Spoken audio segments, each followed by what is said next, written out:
والتين والزيتون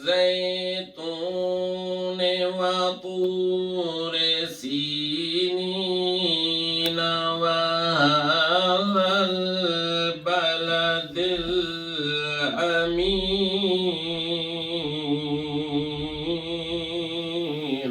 سبحان الله سبحان الله.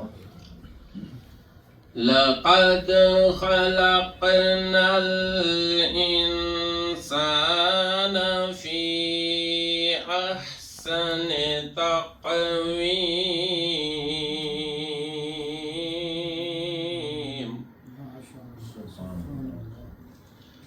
ثم رددناه أسفل سافلين إلا الذين آمنوا وعملوا الصالحات سبحان الله. وعملوا الصالحات فلهم أجر غير ممنون.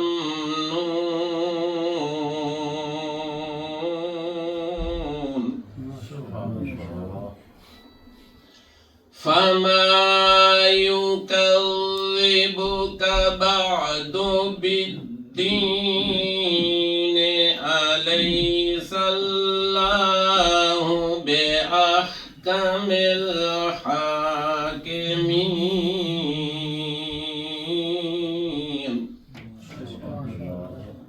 صدق الله العلي العظيم. بارك محمد وآل محمد صلوات.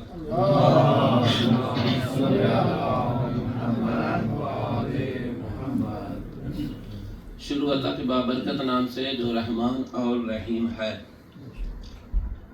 خالق کائنات جو خالق کل ہے، علی کل شیء قدیر ہے. بے شک.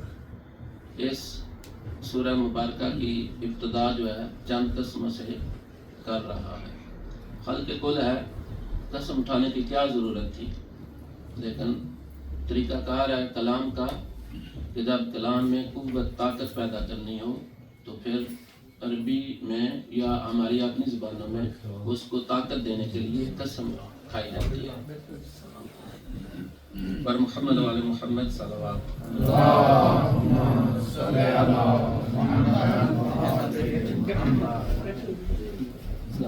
بسم اللہ وعلیکم السلام.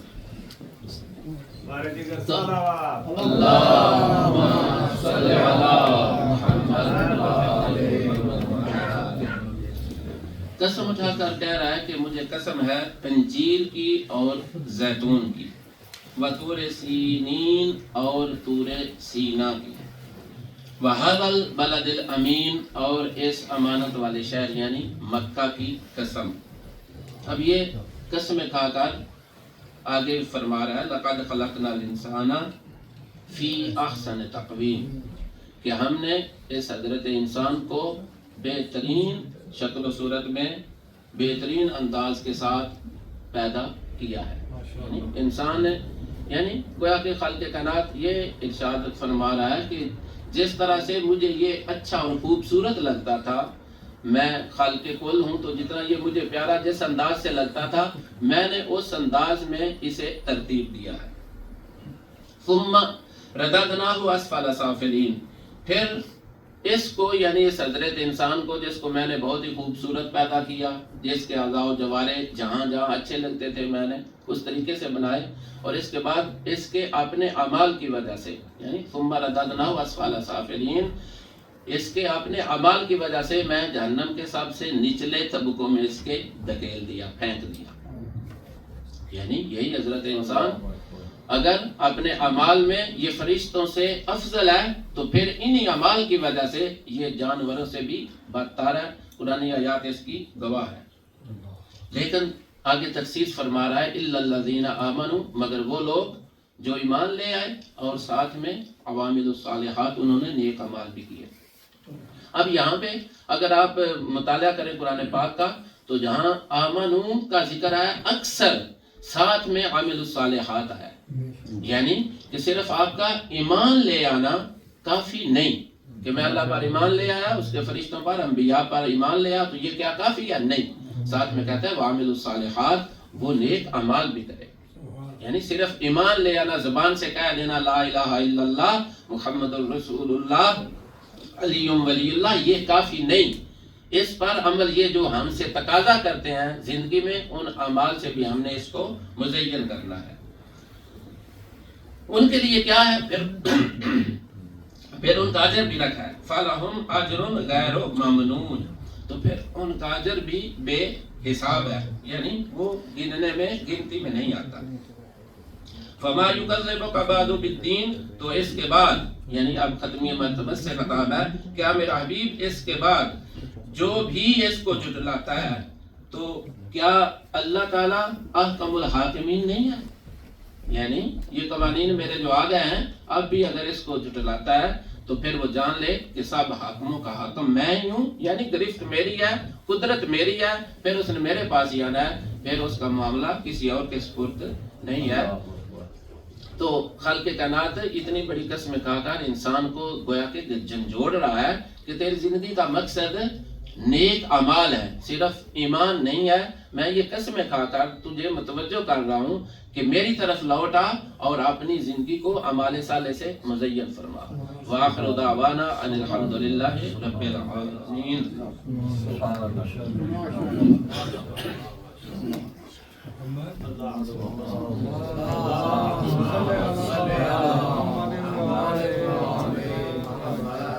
ماشاءاللہ قبلہ ریاض حسین صاحب جو کہ ہمارے راجڈیل مصطفیٰ سینٹر میں ریزیڈنٹ عالم دین بھی ہیں، ماشاءاللہ بہترین انداز میں تلاوت قرآن پاک اور پھر اس کے بعد ترجمہ. مالک ان کی توفیقات خیر میں اضافہ فرمائے، ان کی زبان میں مزید مالک تسیر عطا فرمائے. قبلہ صاحب کی صحت و سلامتی کے لیے بلند تر صلوات.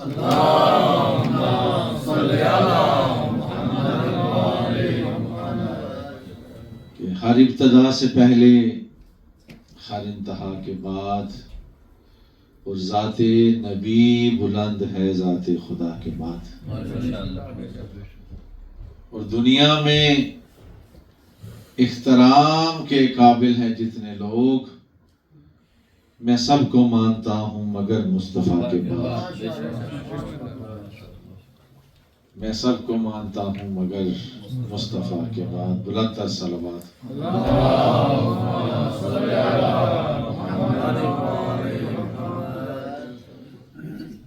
پروفیسر عابد حسین عابد صاحب رستے میں ہیں، انشاءاللہ وہ بھی تھوڑی دیر تک یہاں پہنچ جائیں گے اور آج کی اس مجلس اعلیٰ سے خطاب فرمائیں گے. تو ہمارے درمیان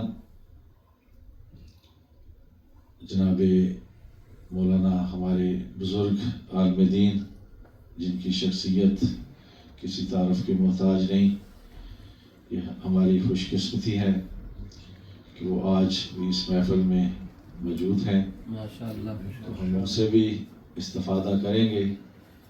قبلہ کی صحت تو اتنی اچھی نہیں دلوں میں، لیکن اشتیاق کاظمی صاحب سے ان کی خصوصی محبت ہے کہ وہ جب بھی ان کو یاد کرتے ہیں تو قبلہ اپنی صحت کو پس پشت ڈالتے ہوئے اور اپنی مصروفیات کو پس پشت ڈالتے ہوئے یہاں تشریف لے آتے ہیں. میں ان کا تہ دل سے شکر گزار ہوں اور اللہ پاک سے محمد و آل محمد کے صدقے میں دعا گو ہوں کہ مالک ان کو صحت و سلامتی عطا فرمائے، ان کو ان کے گھر میں ہر طرح کی مالک خیر و برکت عطا فرمائے، اور ان کا سایہ تا دیر مالک ہمارے سر پر قائم و دائم رکھے. ملتمس ہوں جناب مولانا امیر حسین نقوی صاحب کی بلا سے کہ وہ تشریف لائیں اور ذکر محمد و آل محمد سے مستفید فرمائیں. بلند تر صلوات. جی اچھا جی آج کیا نام ہے؟ مجتبیٰ قبلہ صاحب فرما رہے ہیں کہ اس بیٹے کو پہلے تھوڑا ٹائم دیں. مشتبہ نقوی بیٹا تشریف لائیں, آپ بھی ذکر سے محفل کو مزید بارونق بنائیں. بلند تر صلوات.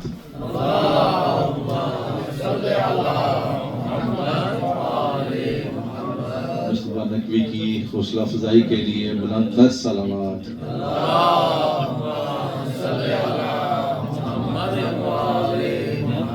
نعرہ تکبیر, نعرہ رسالت, نعرہ حیدری, حیدری, حیدری. بلند تر صلوات.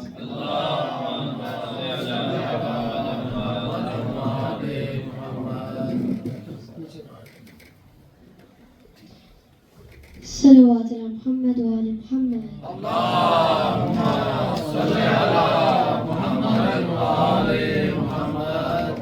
أعوذ بالله من الشيطان الرجيم. بسم الله الرحمن الرحيم. حاميم والكتاب المبين إنا أنزلناه في ليلة مباركة إنا كنا منذرين فيها يفرق كل أمر حكيم أمرا من عندنا إنا كنا مرسلين رحمة من ربك إنه هو السميع العليم. رب السماوات والأرض وما بينهما إن كنتم موقنين لا إله إلا هو يحيي ويميت. ربكم ورب آبائكم الأولين بل هم في شك يلعبون. فارتقب يوم تأتي السماء بدخان مبين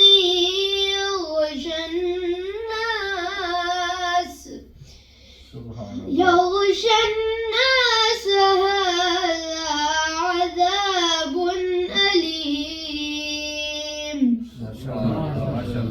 ربنا اكشف عنا العذاب إنا مؤمنون أن لهم الذكرى وقد جاءهم رسول مبين. ثم تولوا عنه وقالوا معلم مجنون. إن كاشف العذاب قليلا إنكم عائدون. يوم نبطش البطشة الكبرى إنا منتقمون ولقد فتنا قبلهم قوم فرعون. ولقد فتنا قبلهم قوم فرعون وجاءهم رسول كريم أن أدوا إلي عباد الله إني لكم رسول أمين وأن لا تعلوا على الله إني آتيكم بسلطان مبين وإني حلفت بربي وربكم أن ترجمون صدق الله العلي العظيم. صلوات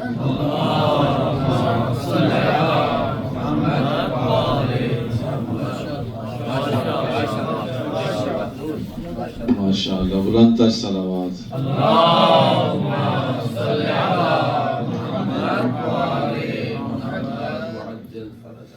عظمتوں، برکتوں اور رحمتوں والا ماہ مبارکہ رمضان،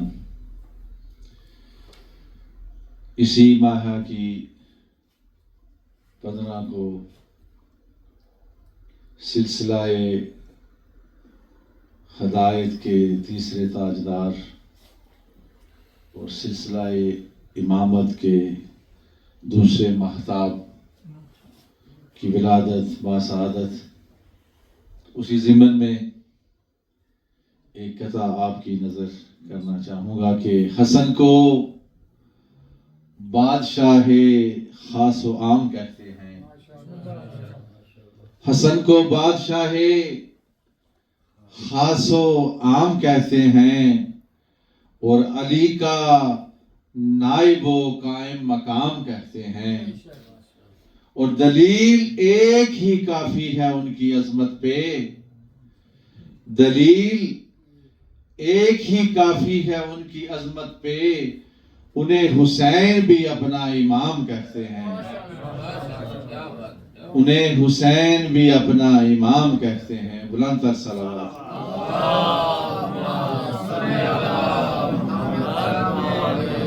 ملتمس ہوں جناب مولانا امیر حسین نقوی صاحب کی بلا سے وہ تشریف لائیں اور ذکر محمد و آل محمد سے مستفید فرمائیں.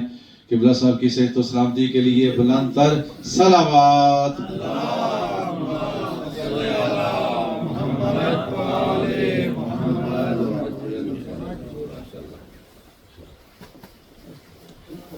بارہ دیگر صلوات.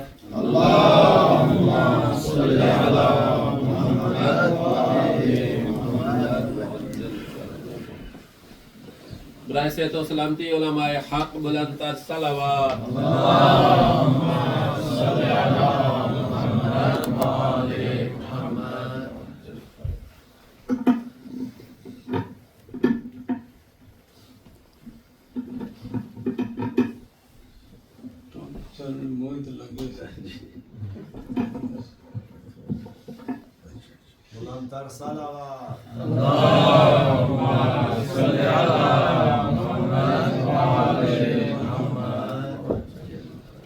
آپ سے گزارش ہے کہ مولانا صاحب قبلہ اللہ مقامہ مرکزہ علامہ سید شیخ محمد حسین نقوی صاحب، ان کے لیے اور دیگر علماء حق جو خدمت اسلام میں جن کی زندگیاں گزری ہیں، ان کے لیے الفاتحہ.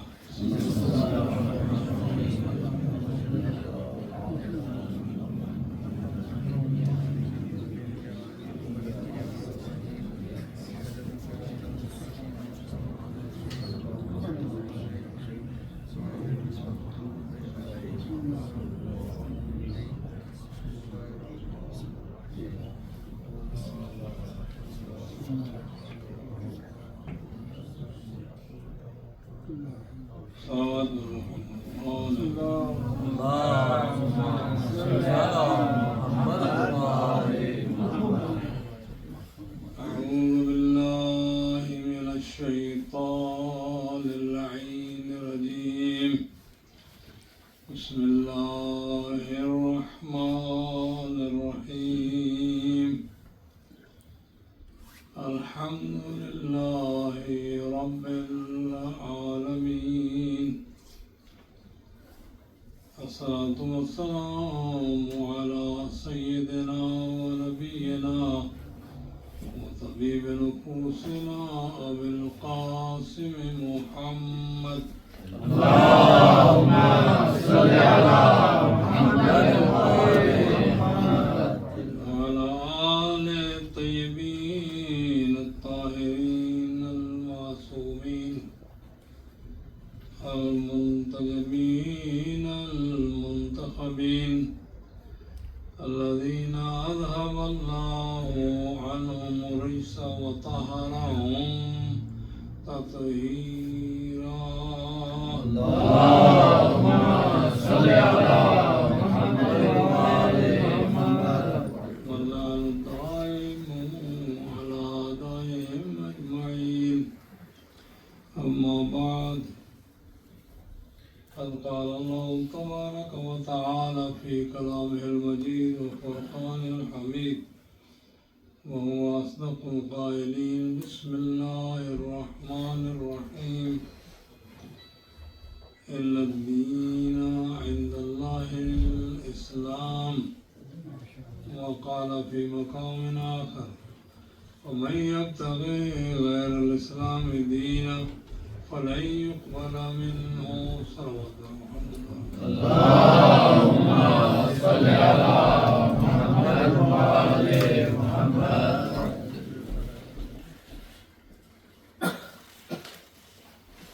میں ایسے تھوڑا سے کچھ بیان کرنے کے لیے حاضر ہوا، لیکن یہاں کر پتہ چلا کہ تو پوری مجلس پڑھنی ہے. اور بہرحال ہم تو جیسی بھی آپ کہیں گے ایسی مسئلہ. حضرت گرامی،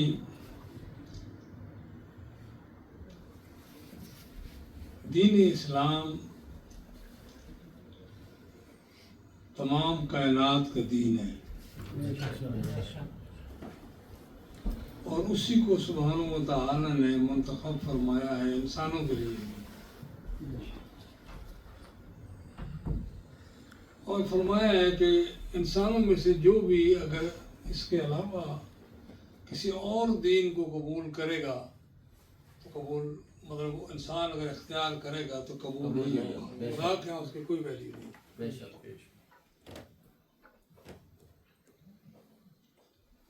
اب اس دین کی خدمت گزاروں میں سے تمام انبیاء اسی دین کو پہنچاتے رہے جو اللہ نے منتخب فرمایا ہے. اسی دین کو پیغمبر بھی لے کر آئے. باقی ادیان میں تھوڑی سی جو امینڈمنٹ ہوئی ہیں، تبدیلیاں ہوئی ہیں، پیغمبر مکمل دین لے کر آئے ہیں. اس میں کوئی تبدیلی جہاں سے نہیں ہے. پہلے پیغمبروں میں جو تعلیمات آئی ہیں وہ تھوڑی بہت اسلام نے ان کو لیا ہے اور کچھ ضرورت کے مطابق وہ تعلیمات تھی، لیکن ایک چیز جو تھی وہ اس میں کوئی تبدیلی نہیں، وہ ہے عقیدہ. اس زمانے میں بھی آج بھی عقیدہ توحید میں کوئی تبدیلی نہیں اور عقیدہ آخرت میں بھی کوئی چینج نہیں. یہ درمیان میں تھوڑا بہت مثلاً 5 نمازیں ہیں یا کوئی زیادہ نمازیں ہیں یا کیسے، یہ تبدیلیاں جو ہیں وقت کی ضرورت کے تحت، ورنہ نماز تو تھی، روزہ بھی تھا، امیر خود گواہ ہے. اس کا مطلب یہ ہے کہ دین جو ہے مسلسل ایک نظام کا نام ہے اول سے لے کر آخر تک. یہ دین اسلام نیا نہیں، تمام انبیاء یہ دین لے کر آئے ہیں. اس میں جو ضروری آئٹم ہے وہ ہے عقیدہ.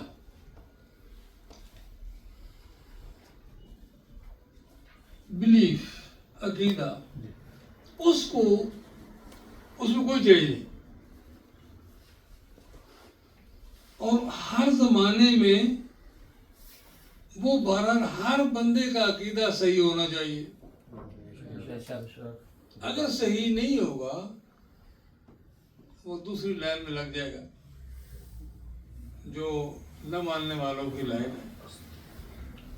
اتنا محتاط انسان کو ہو جانا چاہیے، اتنا محتاط ہو جانا چاہیے عقیدے کے بارے میں کہ زور لگا کے اپنے عقائد کی اصلاح کریں. ماشاءاللہ. تہران میں مزار ہے، آپ لوگ جاتے ہیں جب زیارت بھی کرتے ہیں، سید حسنی کی. کوئی حسینی کہتا ہے، کوئی حسنی کہتا ہے. وہ ہمیشہ 3 اماموں کے ساتھ میں سے رہے، اپنا عقیدہ ائمہ سے ویریفائی کرواتے تھے.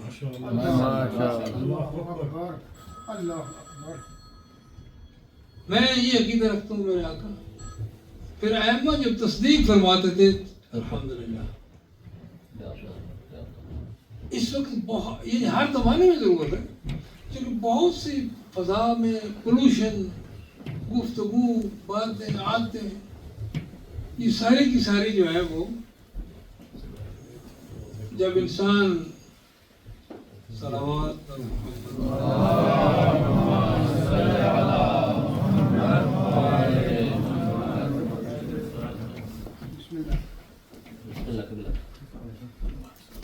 تو عزیز گرامی، یہ مسئلہ عقیدہ جو ہے توحید کے بارے میں، عقیدہ مراد توحید ہے اور رسالت ہے اور آخرت ہے، اور پھر ہمارے ہاں جو ہے وہ امامت ہے. اس میں ذرا برابر بھی تبدیلی نہیں ہوئی، عمر سے لے کر حضرت آدم سے لے کر اب تک ساری کائنات کا جو سسٹم ہے اور جو دین ہے وہ اسلامی ہے. ہمارے تمام انبیاء اسی کی خدمت گزار ہیں، اور کوئی مشکل اگر پیش بھی آئی تو انہوں نے برداشت کی کہ یہ پیغام دینا ہی دینا ہے، اس کے بغیر انسانوں کی نجات ناممکن ہے. ہمارے پیغمبر نبی صلی اللہ علیہ وآلہ وسلم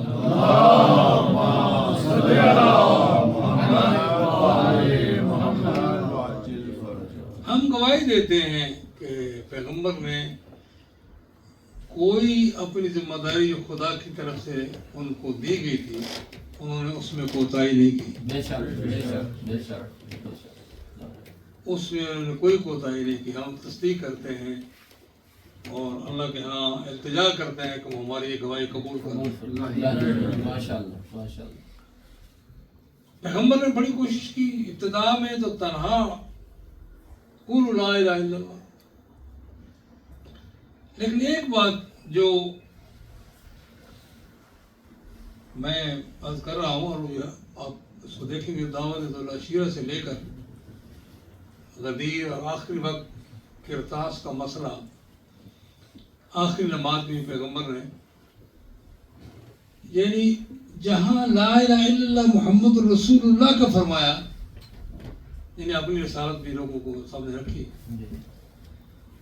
یعنی جب فرمایا نا رب نے وَأَنذِرْ عَشِيرَتَكَ الْأَقْرَبِينَ، اپنے قریبیوں کو ڈراؤ. 40 آدمی کے قریب، میں اس دعوت کا حال نہیں بیان کرتا، لیکن لوگ جو ہیں وہ آئے، اور پہلے دن تو نہیں بات کرنے دیا بولا آپ نے، دوسرے دن بات فرمائی آپ نے، اور اس میں ایک جملہ فرمایا کہ جو آج جو میرے ساتھ وعدہ کرے کہ میری مدد کرے گا اس مشن میں، وہ کل میرا بھائی ہوگا، وسیع ہوگا، وزیر ہوگا اور خلیفہ ہوگا. اہل سنت علماء نے بھی لکھا ہے، میں تو بہت کوشش کی ایڈ کرنے کی بھی. تو جہاں اب میں بات کر رہا ہوں کہ اوپنلی جب دعوت اسلام کا اعلان فرمایا پیغمبر نے، ماں توحید و رسالت سعادت المومنین کی امامت کا بھی اعلان فرمایا. سبحان اللہ. محمد و آل محمد بلند تر صلوات.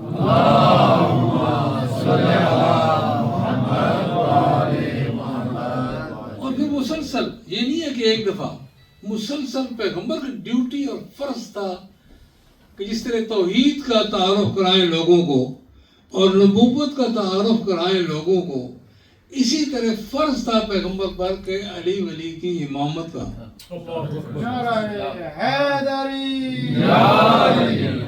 اور صرف مولا علی کی ولایت نہیں، بلکہ ان کے بعد ان کے 11 فرزندوں کی ولایت جو حکم خدا تھا. پیغمبر نے کوئی پہلو نہیں جانے دیا نا، کوئی موقع نہیں جانے دیا. میں سارے موقع بیان کروں. اپنی ازواج کو بتایا، صحابہ کو ایک ایک دو کو بتایا علی کون ہے. یہ عقیدے کا حصہ ہے. اس کا کوئی بھی انکار کرے گا اس نے پیغمبر کا انکار کیا، جو پیغمبر کا انکار کرے گا اس نے توحید کا انکار کیا۔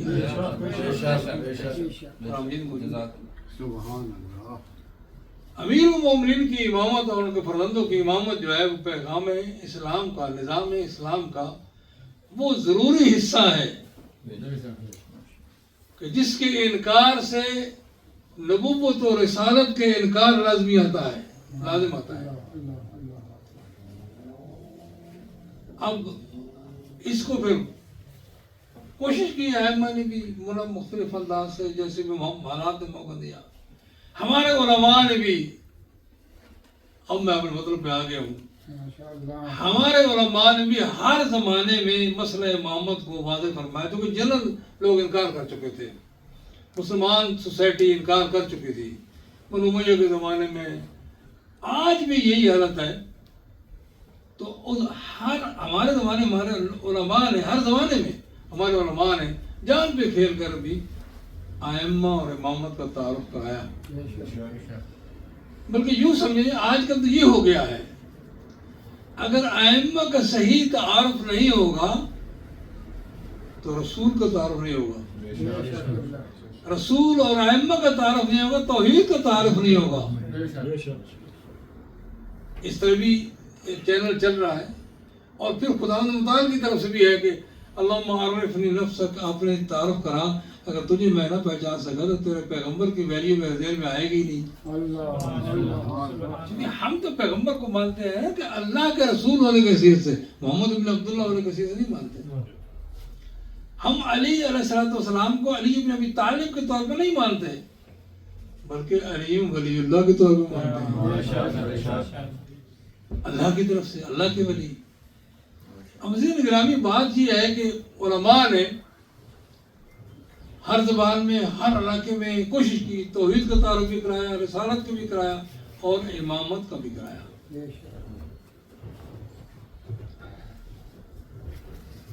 ہمارے علماء میں سے علامہ محمد حسین نجوی صاحب نے رحمہ اللہ، السلام علیکم ورحمۃ اللہ، تشریف لائیں۔ محمد وعلى محمد صلوات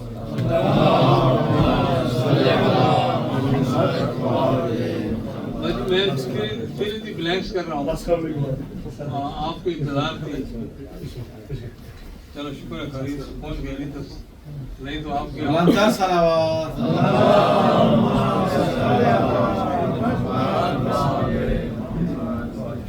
تو میں کر رہا تھا کہ علماء نے بھی تعارف کرایا۔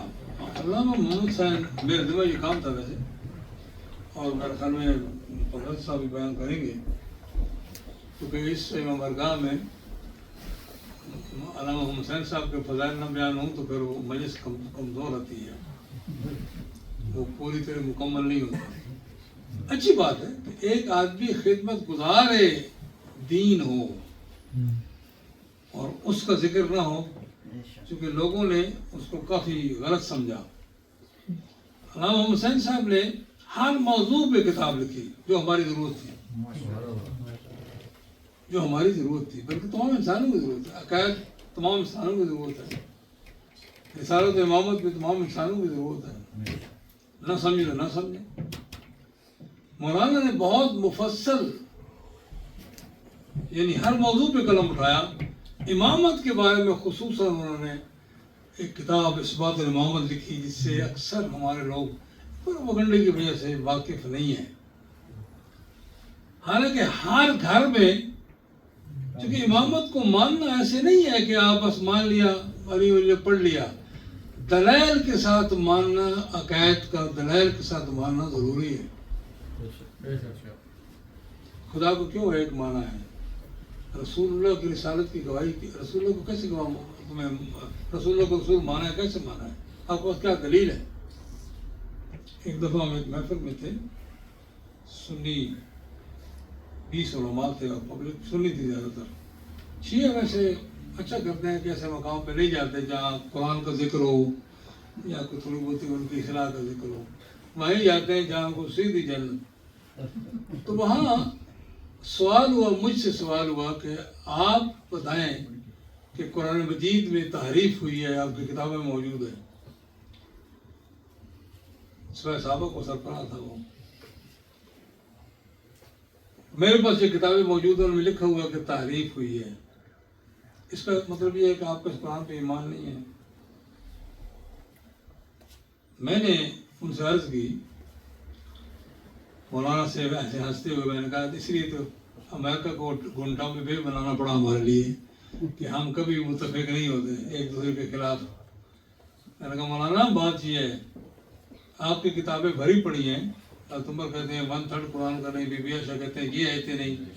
اگر میں اس بنیاد پر آپ پر لعن طعن شروع کر دوں کہ آپ کا قرآن پر ایمان نہیں ہے، آپ کچھ ضعیف حدیثیں ادھر ادھر ہمارے پاس بھی ہیں، ہم یہ کہتے ہیں کہ جتنی بھی 1 2 4 نہیں 1000 بھی حدیثیں ہوں جو قرآن مجید کے نقص پر دلالت کریں، ہم ان سب حدیثوں کا انکار کر دیں گے، مگر قرآن کو ہم صحیح مانیں گے. قرآن میں کوئی کمی بیشی نہیں ہوئی. میں نے کہا کیوں؟ اب بتائیے جملہ وہ میں نے اسی میں یہاں لے آیا ہوں. میں نے کہا اس لیے کہ قرآن ہمارے نبی کی نبوت کی دلیل ہے، دوسری کوئی دلیل نہیں. ساری دلیلیں وقتی ہیں. چاند پہ تو ٹکڑے ہونا، درخت چل کر آنا، سوس مار کا کلمہ پڑھنا، سب جو ہے اس زمانے کے لیے ہیں، لیکن جو پیغمبر کی جو نبوت اور رسالت کی دلیل ہے قیامت تک کے لیے وہ قرآن ہے. میں نے کہا ایک دوسرے کی دشمنی میں قرآن کو نگیٹ نہ کرو، قرآن کی ویلیو کم نہ کرو، قرآن کو مشکوک نہ بناؤ، ورنہ تم پیغمبر کی نبوت ثابت نہیں کر سکو گے. اگر پیغمبر کی نبوت ثابت نہ ہوئی تو آپ علی کی امامت کیسے ثابت کر سکتے ہیں؟ ایک دوسرے ریلیٹڈ ہے. ہمارے یہاں بھی بڑی ابوبکر عمر کی دشمنی میں ہم سمجھتے ہیں کہ جی قرآن مجید جو ہے وہ اس میں نقص ہے، ڈیفیکٹ ہے، تحریف ہے. ہمارے یہاں ممبر سے بیان ہوتی ہیں چیزیں، بالکل یہ بات غلط ہے. علماء نے انکار کر دیا ہے اور علماء نے تحقیق سے یہ بات کہی ہے.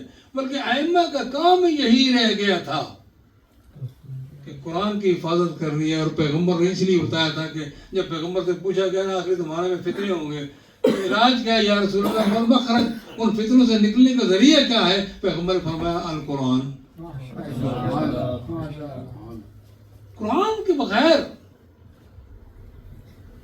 اور اب قرآن جو ہے ماشاءاللہ وہ ہمارے یہاں اتنا مظلوم ہے کہ ایک طرف علم لگا ہوا ہو، ایک طرف قرآن کھٹ پڑا ہوا ہو، وہ سب ہمارے لوگ جو کر علم کو سلام کریں گے، قرآن کو سلام تک بھی نہیں کریں گے. ایک ڈائریکشن بیلنس جو ہے نہیں رہا. بیلنس جو ہے ہمارے ہاں نہیں رہا. بہت مشکل ہے. یعنی کئی جگہ میں نے کہا بھی کہ دیکھا بھی میں نے خود اور پھر لوگوں کو بتایا بھی صحیح کہ وہ الماری میں قرآن پڑا ہوا ہے، وہ آپ نے کمرے میں جو ہے وہ سب یہ لگا رکھی ہیں چیزیں. چلو محرم پہ نکالنی ہے آپ لوگوں کو، ظاہر ہے کہ سمی بصری معاونات جن کو کہتے ہیں ایجوکیشن کی، لیکن اب ہر روز تم ان کو تو سلام کرنا جانتے ہو. وہ صاحب الماری میں قرآن پڑھا ہوا ہے اس کو سلام نہیں کرتے. ہمارے یہاں بالکل ان بیلنس ہو گیا مسئلہ. تو قرآن پیغمبر کی نبوت کی دلیل ہے، اس کے بغیر آپ نبوت ثابت نہیں کر سکتے. اور پیغمبر کی نبوت ثابت نہ ہوئی تو امیر المومنین کی ولایت امامت نہیں ثابت ہو سکتی، وہ پیغمبر کے ذریعے ثابت ہونی ہے نا. میں جو عرض کر رہا ہوں کہ کسی بھی یہ کتاب اس بات الامامت میں لایا ہوں. ہر شیعہ کے گھر میں کم از کم ایک کتاب، یہ نہ ہو تو کوئی اور ہو، یہ امامت پہ ہونی چاہیے. چونکہ اس وقت ہمارے شیعوں کا دعویٰ یہ ہے کہ ہم 12 ائمہ کو مانتے ہیں. دلیل کیا ہے جی؟ ہمارے مولوی ذاکر صاحب نے یہ کہا کہ خود آپ نے کیا پڑھا؟ آپ کے پاس کوئی حدیث، کوئی آیت ایسی ہے؟ آپ کو کوئی یاد ہے ایسی آیت جو علی ولی کی امامت میں دلیل ہو، یا ان کے جو ہے وہ کوئی حدیث ایسی جو ہو؟ یہ کتاب اثبات الامامت جو ہے، یقین جانے کی اتنی مکمل اور کمپریہنسو انٹروڈکشن ہے امامت کا کہ آپ سب لوگوں کے گھروں میں یہ کتاب ہونی چاہیے. اور کون سی ہیں؟ ہمارے یہاں مناظر کی کتابیں ہیں، لیکن یہ بالکل میں نے سنی عالم کو دی، وہ کہنے کا کمال ہے. اتنی مکمل اور جامع اور مفصل کتاب ہے امامت میں، آدمی اس کو پڑھے بغیر اور مانے بغیر گزر نہیں سکتا. اتنی زبردست کتاب ہے. بات آ گئی وہاں سے کہ ہمارے علماء نے بڑی محنتیں کی ہیں اور انہوں نے علامہ حسین صاحب نے دیکھو بہت ہی ہر طرف جو ہے قلم اٹھایا ہے. میں چونکہ میرا جمع امامت کے بارے میں تھا تو امامت کے بارے میں جو انہوں نے کتاب یہ لکھی ہے نسبات الامامت، مکمل اول سے لے کر آخر تک امامت کی ضرورت کیا ہے، امام کیسا ہونا چاہیے، اور قرآن و حدیث سے ثابت کیا ہے، عقلی اور نقلی طریقے سے، مگر قرآن و حدیث کا استعمال فرمایا ہے اور پھر اتنا مفصل بیان کیا ہے، امامت کے فضائل بیان فرمائے ہیں. کبھی کیا ہوتا ہے کہ توحید تو ہے لیکن توحید بھی اسی طرح ہوتی ہے. کلمہ پڑھتے ہوئے ہم 4 مولوی آ رہے تھے اکٹھے، 3 سنی اور 1 میں شیعہ. میں نے ان سے کہا کہ اگر آپ آخر میں اس مسئلے سے بچنا چاہتے ہیں کہ آپ کو مسئلہ توحید میں پرابلم نہ ہو تو حضرت علی سے توحید کا مسئلہ سیکھ لو. میں نے ان سے کہا کہ حضرت علی سے مسئلہ توحید سیکھ لو. کوئی بات نہیں، آپ کا 4تھا خلیفہ ہے، بے شک ہاتھ جو باندھ کے نماز پڑھتے رہو، وضو بے شک جس طرح کرنا ہے کرتے رہو، لیکن حضرت علی سے مسئلہ توحید سیکھ لو. کیا مواعد نہیں ہے؟ اکٹھے بیٹھے فرنٹ سیٹ پہ وہ ڈرائیو کر رہے تھے، میں کیا ہم مواعد نہیں ہیں؟ اب یہ مسئلہ میں کیسے کہوں کہ مواعد نہیں ہے، لیکن میں نے کہا کوئی مسئلہ نہیں ہے، ذرا مسائل میں اوپر نیچے ہوتی رہتی ہے، لیکن توحید کے بارے میں اگر آپ کو سیکھ رہے ہیں تو مولا علی سے سیکھ لو، کوئی حال نہیں. ماشاءاللہ.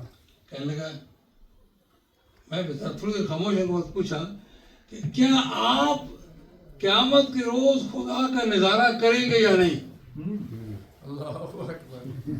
خدا کو دیکھیں گے یا نہیں؟ احادیث میں ہے یا نہیں آپ کے یہاں؟ کہنے لگا ہاں یہ تو ہے. اچھا، میں نے کہا یہی بات ہم بات کر رہے ہیں کہ حضرت علی سے سیکھ لو. قرآن یہ کہہ رہا ہے کہ لا تدرکہ الابصار وہو یدرک الابصار وہو اللطیف الخبیر. وہ آنکھوں کو پا لیتا ہے لیکن اسے آنکھیں نہیں پا سکتی. ماشاءاللہ. اور حضرت علی سے بھی کسی نے پوچھا تھا، پر میں اندھے کے خدا کی عبادت نہیں کرتا. اچھا دیکھا ہے آپ نے؟ پر میں وہ اس آنکھوں سے نظر نہیں آتا، وہ دل کی آنکھوں سے نظر آتا ہے. صلوات پر محمد.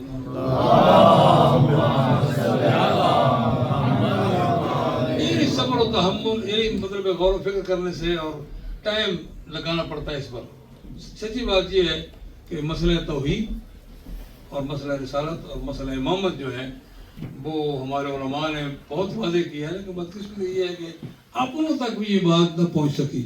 انہوں نے کوشش کی، مولانا علامہ محمد حسین صاحب نقوی صاحب نے، کہ لوگ تک پہنچنے کے پروپیگنڈا اتنا شدید ہوا. اب مجھے پتہ چلا کہ یہ شدید پروپیگنڈا، میں اب آپ کی کافی دیر بعد سوچتا پروپیگنڈا کیوں ہوا؟ پتہ چلا کہ اس لیے کہ وہ جو دشمن خدا ہے وہ حقیقت کو لوگوں تک نہیں پہنچنے دیتا. تو یہ کتاب بڑی زبردست کتاب ہے مسئلہ امامت پر. علماء نے اس لیے قربانیاں بھی دی ہیں. خود محمد حسین صاحب نے، نقوی صاحب نے تھوڑی قربانی دی ہے. خود ایک دو بتا رہے تھے کہ میں بس میں بیٹھا ہوں، ایک آدمی آیا میرے ماما ماں کو وہ نہیں اتارتے تھے. مجھے آ کر میرا ادب سے اور کہنے لگا، بڑے ادب سے ملنے کے بعد کہنے لگا کہ ایک نجوی صاحب جو ہیں کہ محمد صاحب نجوی ہیں جو ہمارے مذہب کے خلاف باتیں کر رہے ہیں، مولا علی صاحب کے خلاف باتیں کر رہے ہیں. وہ خود نجوی صاحب سے کہتا ہے شیعوں کی کیا کہیں آپ یہ جملہ اچھا نہیں لگتا، لیکن شیعوں کی لا علمی اور جہالت بہت دور تک لے گئی ہے ان کو. تو مولانا نے فرمایا، میں نے کہا کہ وہ محمد حسین میں ہی ہوں. پھر تو اس کی آنکھیں پھٹی کی پھٹی رہ گئی. وہ بڑے ادب سے مل چکا تھا پہلے، بڑے احترام کے ساتھ. سچی بات یہ ہے کہ عزیزو کہ علامہ صاحب کی ظاہر ہے کہ یہ چیزیں تو عام ہے نا، اس کا کوئی تعلق نہیں ہے کہ آپ علامہ صاحب کو کوئی تقلید کر رہے ہیں یا کر رہے ہیں یا مسئلہ ہے. یہ چیزیں ضروری ہیں کہ آپ کو مسئلہ توحید، مسئلہ رسالت اور مسئلہ امامت دلیل کے ساتھ آنا چاہیے، ورنہ خالی آباء و اجداد کی تقلید میں ہم علی ولی اللہ پڑھ رہے ہوں یا وہ لوگ محمد رسول اللہ پڑھ رہے ہوں، اس کا کوئی فائدہ نہیں ہے. فائدہ تب ہے جب دلیل آپ کے ذہن میں ہونی چاہیے. یہ ہے وہ چیزیں، یہ ہے وہ جو مجالس میں بیان ہونی چاہیے تاکہ لوگوں کے اندر دلائل ہوں. اب مسائل تھوڑے سے کچھ اور بھی آگے بڑھ گئے، بس میں یہاں پہ ختم کروں تاکہ مہمان سے استفادہ کریں ہم. اب تو یہ ہوا کہ ہم نے یہ کام ہم نے نہیں کیا، ہمارے دشمن نے کیا. ہمارے دشمن نے ہمیں اتنا آگے لے گئے ہاتھ پکڑ کے کہ حضرت علی پیچھے رہ گئے، ہم آگے نکل گئے. اور حضرت علی کے بارے میں ایسی ایسی گفتگو، ایسی ایسی باتیں لوگ ہمارے لوگ کرتے ہیں، حیران ہوتا ہوں کہ پتہ نہیں ان کو کیسے مواعد کہا جائے. آج آپ دیکھیں اپنے سراؤنڈنگ میں کس قدر یہ جملے عام ہیں اور بڑی شدت سے عام ہیں. اللہ پنجتن پاک آپ کو یہ عطا کریں، مجھے عطا کیا ہے. سورہ بقرہ آیت نمبر 20 ہے میرے خیال میں، جس میں یہ واقعہ لکھا ہے. اس میں تفسیر نمونہ والے نے، پیغمبر کے پاس ایک آدمی آیا تو پیغمبر نے پوچھا اس سے کیفا اصبحت، طریقہ تھا بھی آپ کی جو ہے صبح کیسے ہوئی ہے، بات چیت کرنے کا اور حال حوال پوچھنے کا. پیغمبر نے اس کو فرمایا، وہ کہنے لگا اللہ اور رسول کی مہربانی سے میں نے ٹھیک صبح کی ہے. آپ اس کو دیکھ لینا، سورہ تفسیر نمونہ میں ہے یہ واقعہ لکھا ہوا. اور یہ 20 نمبر آیت ہے جس میں رب فرماتا ہے کہ ہم نے آسمان سے پانی نازل کیا، پھر انگوریاں رزق لکم ولانعامکم، تمہارے لیے رزق تمہارے چھپائے ہوئے. اس آیت کے نیچے ذیل میں ہے.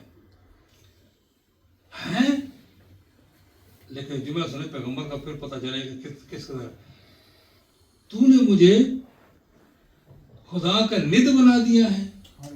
جعلتنی ندا للہ، اس آیت میں جو کہا آخر لا تجعل للہ ندا، تو نے مجھے اللہ کا ند بنا دیا ہے.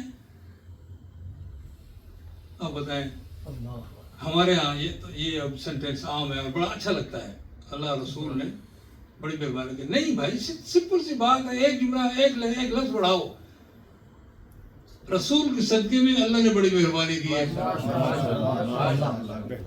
اس کے علاوہ جو چل رہا ہے غور کریں آپ. اور ممبر سے حتیٰ کہ کچھ محمد بھی یہ بات استعمال کرتے ہیں اس طرح کو، جی مولانا کی وجہ، مولانا نے یہ دیا ہے، مولانا نے وہ دیا ہے، مولانا نے شفا دی ہے، مولانا نے بیٹی دی ہے، مولانا نے اولاد دی ہے. اب لوگ خدا کی بجائے مولا سے ہی مانگتے ہیں. اب لوگ ایک صاحب مجھے کہہ رہے تھے بلکہ اپنے بیٹے پازیٹیو بات کیا کریں، یعنی مطلب اس طرح تنقید نہ کیا کریں. میں نے کہا تم ڈاکٹر ہو، تم مجھے بتاؤ کہ جب تمہارے پاس مریض آتا ہے تم کہتے ہو کہ نہیں کہ یہ بیماری بڑی خطرناک ہے، اس کا علاج نہیں کراؤ گے تو معاملہ خراب ہو جائے گا. مجھے کہہ رہا تھا، میں نے کہا بھائی بیماری بتاؤ گے لوگوں کو احساس ہی نہیں ہے بیماری کا، اور یہ اتنی بڑی بیماری ہے. ادھر ادھر سے ایسے سینٹنس لوگ ان کو دے دیتے ہیں اور چل پڑتے ہیں لوگ، اور لوگوں کو پتہ نہیں ہوتا. مولا نے بہت دیا ہے، مولا نے رزق دیا ہے، مولا نے اولاد دی ہے، مولا نے شفا دی ہے، اس قدر عام ہو چکا ہے. اور مجالس یہ بات وہی جو مجلس پڑھتے ہیں وہی کہتے ہیں. بھائی اس کو آسان ہے، کوئی مسئلہ نہیں، ہم اس سے ناراض نہیں ہیں. صرف ایک جملہ کہو، عیسائیوں کی طرح جیزس گیو می اس طرح نہ کرو. کیونکہ اگر آپ نے کہنا بھی ہے کہو کہ مولا کے صدقے میں اللہ نے رزق دیا ہے، بہترین، بہت خوب. مولا کے صدقے میں اللہ نے شفا دی ہے.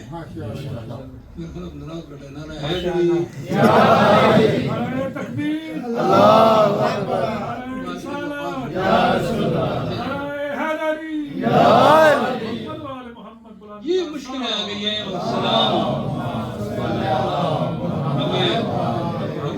سلام ہو اس شخص پر، گالیاں کھائی، وہ کیا ہے حال ہمارے کہتے ہیں سلام ہو اس پر جس نے گالیاں کھا کر دعائیں دی. اس بندہ خدا نے محنت کی ہے، تعارف ہی نہیں. لوگ اس کی جو ہے وہ ہم نہیں کہہ رہے کہ اب تو فوت ہو چکے ہیں، لیکن جو کام وہ چھوڑ کے گئے ہیں نا وہ بہت ضروری ہے ہماری پبلک جو اردو دان ہے ان کی ہدایت کے لیے.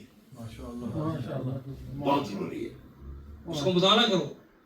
اور اس سے اب تو انگلش بھی مثلا ان کی آصل فوائد جو ہے وہ ایسنس آف شیئر فیتھ کے طور پہ ڈاکٹر نے بیچارے ترجمہ کیا ہے، اور امامت بھی اس کے بھی ترجمہ کر لیا ہے. لیکن وہ بیچارہ بالکل راشے میں، اللہ اس کو صحت دے. اور مطلب میں کہہ رہا کتابیں نہیں، اب مسئلہ یہی ہے کہ اور نئے نئے انداز سے یہ اللہ نے ان کو پوری کائنات کا انچارج بنا دیا ہے. بھائی کیوں کہتے ہو اللہ اپنے اس کائنات کے وجہ سے کہتے ہیں میں تیرا معبود ہوں. قرآن مجید پڑھے نا.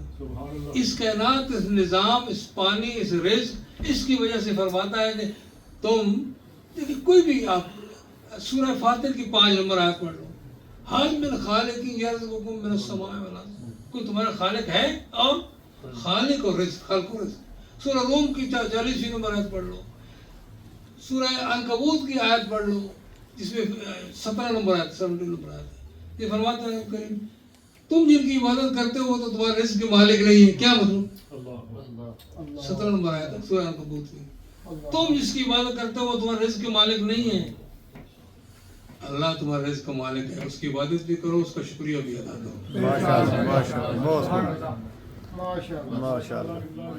برائے صحت و سلامتی علماء حق بلند تر صلوات.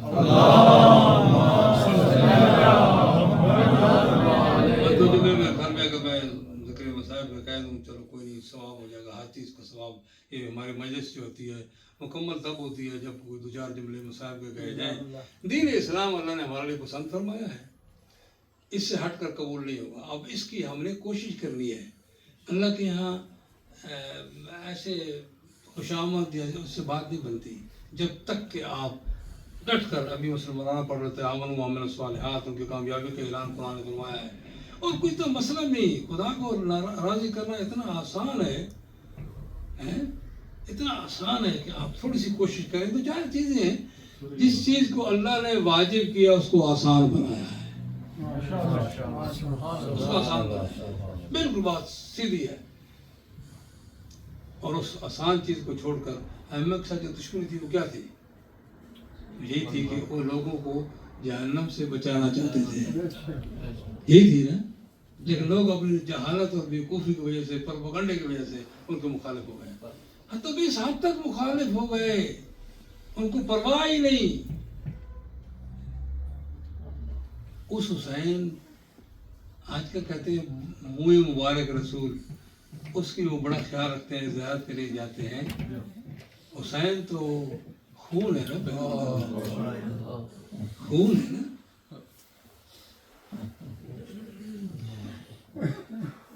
میں کبھی کہتا ہوں تھوڑا سا سوچا کرو اس بات پر کہ 6 سال کی بچی جو ہوتی ہے بڑی سمجھدار ہوتی ہے. کبھی آپ کے پیغمبر کی زینب نے جوتیاں لا کر دیے ہوں گے. کبھی پیغمبر نانا کو دیکھا ہوگا پیاسے ہیں، پانی بھی دیا ہوگا. وہ زینب کربلا میں پیاسی ہے.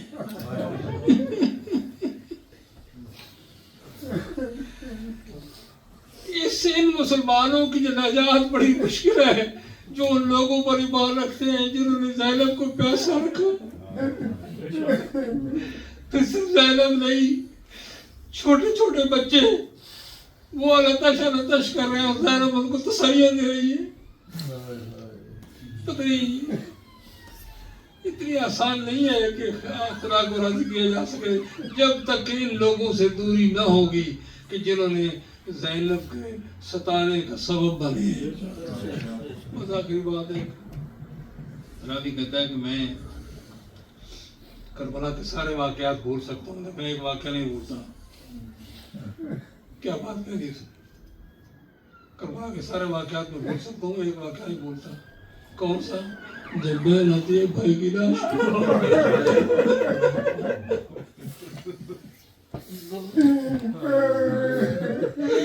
اور میں حسین کو خطاب کر کے کہتی ہے لاش بھی کیسی ہے بھائی، سر موجود نہیں ہے، پتھروں میں جو ہے وہ ڈھیر لگا ہوا ہے. اور وہاں آ کر کہتی ہے انت ہی حسین.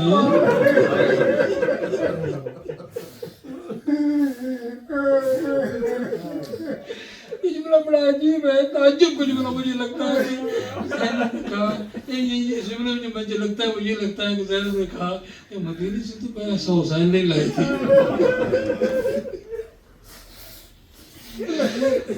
محنت کرو زیادہ رو، بس بات ختم ہو گئی میری تھی کافی ہے. محنت کرو, اپنے ارد گرد کے لوگوں کو بچاؤ. یہ جو اس وقت مشرکانہ گفتگو اور باتیں آ رہی ہیں, آپ خود بھی آگے بڑھو, یہ علماء کی کتابیں پڑھو, قرآن مجید کی تلاوت مسلسل کرو, تاکہ آپ کو خداوند متعال اس ظالم اس بڑے بہت بڑے گناہ سے بچائے جس نے اعلان کر رکھا ہے میں معاف نہیں کروں گا.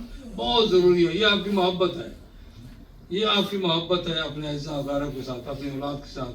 انہیں شرک سے بچاؤ, انہیں کہو امام امام ہوتا ہے, رسول رسول ہوتا ہے.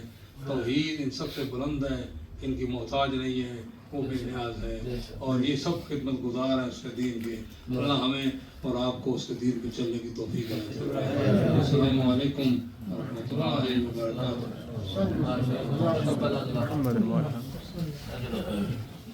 آواز بلند صلوات.